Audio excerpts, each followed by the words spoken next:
signs you're a people pleaser, and why psychologists say it could be harming your health. If you find it hard to say no or struggle to vocalize your own needs, it might be time to put yourself first. On the face of it, people-pleasing might not sound like a negative trait.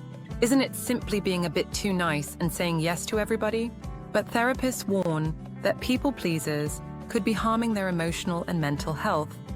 And it could be so unconscious and automatic, you might not even realize you're one of them. But pleasing everybody else all the time comes at a cost, usually to yourself. There are different types of people-pleasers, commonly known as the yes person, while others can be more of a caretaker, being preoccupied with the needs of others and wanting to help, and someone who's more of a chameleon, who ignores their own feelings in order to fit in with others.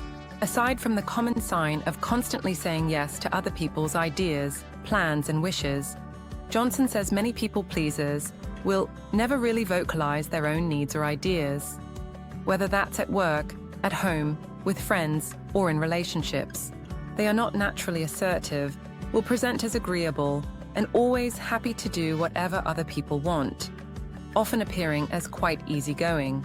Being chronically indecisive can also be a sign that you're so unaccustomed to listening to your own wants and needs because you've been so focused on other people.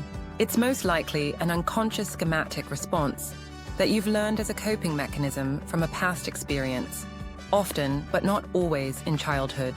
Johnson says, growing up in a household or being in relationships where complying, being agreeable, and keeping the peace makes for an easier life can result in someone continuing these patterns into adulthood or other relationships.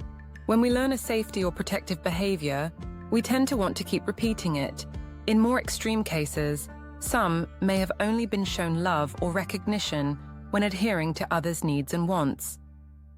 So they learn to feel validated by this and feel that they just have to keep on giving, adds Johnson. Having your belief system shaped by experiencing that love, care, and safety is purely conditional and wires a person to invalidate their own needs. People pleasers rarely share their issues, worries, and concerns. Of course not, because as a people pleaser, it's never about you. You wouldn't want to upset or bring anyone down, and you are scared of rejection and invalidation, notes Johnson. It's key to remember this: it is not your fault, as people pleasers do take on self-blame and shame very easily, says Johnson. For chronic apologizers, she recommends a sorry jar, like a swear jar,